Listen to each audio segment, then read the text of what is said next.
Včeraj je bil dan, ko se je zbirala bodeča neža za seksistično izjavo leta. Danes mu sledi dan žena. Dogodki po Sloveniji pišejo zgodbo, da je položaj žensk še zdaleč od urejenega, ženske in moški pa ponovno poudarjajo, da je dovolj gledanja skozi prste. V zadnjih letih v Sloveniji 8. marec zreduciral samo na ženskam, je treba kupiti rože, ženske moramo nekako častiti njihovo ženstvenost ali kaj podobnega, ampak pri 8. marcu ne gre za kaj takega. 8. marec obstaja zaradi tega, da se obeležuje boj za pravice, za enakopravnost. Podobno kot po svetu je glede tega tudi pri nas. S tem pa se preprosto ne moremo sprijazniti.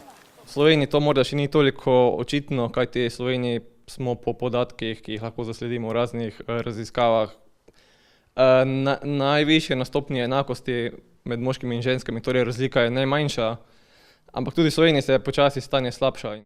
Pokazatelj neenakosti je brez dvoma tudi plača. Za svoje delo so ženske deležne nižje plače kot moški z enako izobrazbo.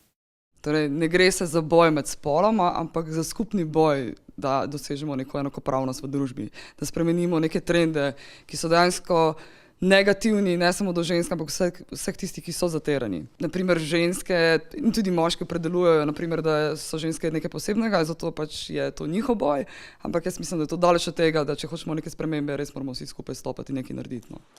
Feminizem kot tak je v zadnjem času dobil negativen prizvok, kljub temu pa ni gibanje, ki bi omogočalo takojšnje spremembe. Feminizem ni vprašanje, enega ukrepa, je vprašanje celotnega razumevanja, delovanja družbe, sistemsko-politične ureditve. Kritika sistema v današnjem svetu je vse prepogosto nujna. Podobno se je zgodilo kot odgovor na izjavo študentske organizacije Univerze v Ljubljani glede nakupovanja žensk na 8. marec. Organizacija nekega nakupovalnega izleta v času, v katerem so razlike med bogatimi in revnimi, samo še naraščajo in v katerem si nihče skoraj ne more tega na ta način privoščiti, pa se meni zdi res smešno. No? In popolnoma uniči tudi pomen 8. marca kot takega, žensko pa še reducira na nekoga, ki je lahko srečen samo takrat, ko nakupuje. Boj za pravice in odpravljanje neenakosti med spoloma ne bi smel biti le na plečih žensk. Morda danes napačno razumevamo, feminizem ima mnogo slabih konotacij.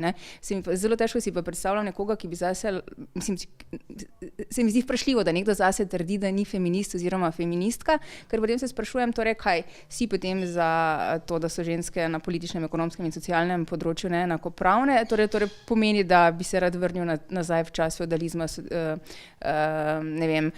da ti je fajn družbena razslojenost. Jutri nas čaka nov dan. S tem pa se boj za pravice žensk niti slučajno ne končuje. Cilj je, da bomo ob naslednjem dnevu žena v primerjavi z letos govorili o opaznem izboljšanju razmer.